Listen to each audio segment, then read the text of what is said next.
Right here, right here. I'm old Papa.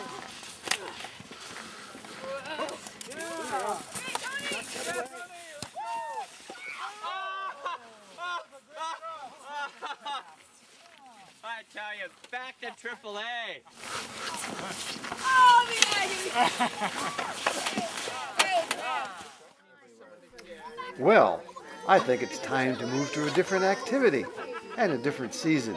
In this case, summer, and flinging old vegetables across the pond using a giant slingshot, an activity in which both kids and adults seem to enjoy. Of course, there's nothing like a bonfire after a hard afternoon of vegetable flinging, especially with marshmallows. Be careful you don't burn them now. And in addition, there's always piñata smashing, a popular treat among children of all ages in EcoVillage, something that has become a tradition over the years. Okay, hey you guys, once you grab, get out. Let's conclude this section with an intergenerational game of Frisbee, proving once again that kids and grown-ups just want to have fun at EcoVillage. Good luck, kid.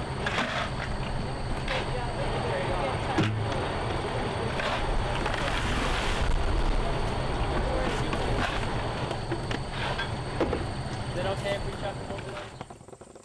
A large volunteer project, which took up to 60 members of the community 3 or more months to complete, was the construction of an earthbag root cellar.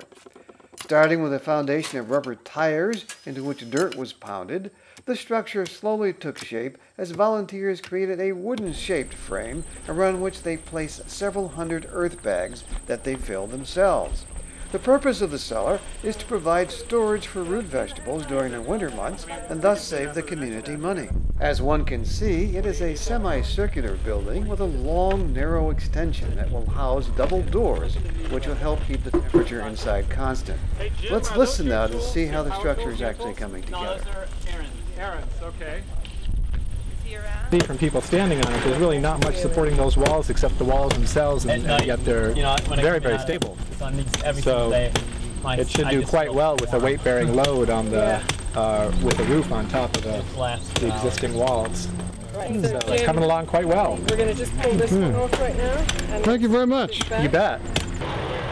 After the structure was completed, a form was placed on top and filled with concrete to allow for more standard timber framing. Here you see the concrete being poured by members of the community.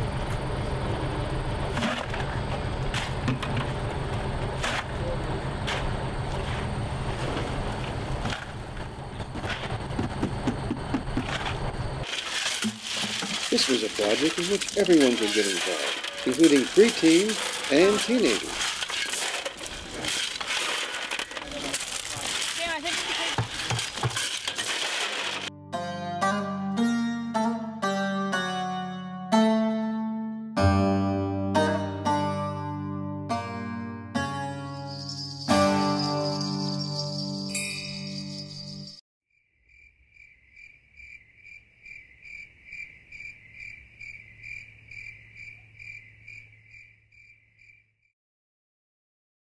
There's sort of an element in our culture of what's sort of natural knowledge and what isn't, and it's kind of shifted over the years. So you can talk about states and presidents and a lot of great things, but you ask someone sort of what are the 3 most common poisonous plants in their area, or which ones could sort of sustain you over the course of a winter, like what bird song is that, what are the trees around, and people have kind of, in a large part, especially for the youth, lost out on this knowledge. It's like you go back to our grandparents' level, and they had held on to some of that, and we're really just trying to bring ourselves back to having that be just part of daily human existence, to have that knowledge at our disposal, because we can't really take care of something unless we understand it. So we take out kids and adults alike and basically just try to reconnect in the way that humans always have been with the environment that we're a part of and affected. affecting and affected by. So this program's been running here for a couple of years now, many seasons, and we're trying to basically get it to the point where the families that live here are the ones running it, and we can sort of step back from it. Right now it's sort of us, a collaboration between Primitive Pursuits and Earth Arts, a project we call the Earth Mentoring Project up here. And but as we move through the phases, we'd love to have more and more of the families involved in that whole teaching process. So this session that we're going to be ending next week was our first session bringing the adults and parents from the community out and basically running their own little mini version, but with a breakdown more of what we're doing. So. 8, 7, 6, 5, 4, 3, 2.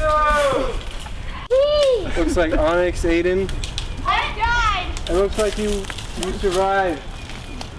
During this life cycle, there's something on this plant you can eat. Yeah, so it's not all poisonous. But this stuff makes good cordage too if you get it at the right time. This is like too far gone probably. But this stuff, like if you find the right one, it's pretty much as soft as silk. Some species of it.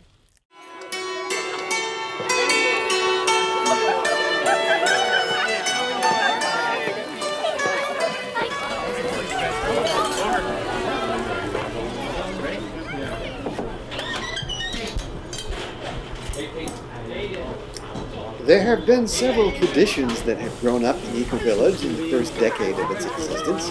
One of the biggest is Guys Baking Pies, which occurs in August when men and boys spend the morning picking berries on the land and the afternoon baking them into delicious pies. The rest of the village is then invited in to taste the fruits of the labor, so to speak, which is followed by a celebration with much music and merriment. You will have to take my word for it that the pies are delicious, as the rest of the community enjoyed eating them and stayed on afterwards for more entertainment. But there are other traditions at EcoVillage, especially one that takes place on May 1st. For on this day, community members prepare a pole for the annual May Day celebration. Here you'll see it being raised into place in its new home between the neighborhoods. This is a ritual where the villagers and friends take ribbons tied to the post and wrap the pole in them, some weaving clockwise, others counterclockwise at the same time. This is fun for all ages and fosters cooperation among members of the community.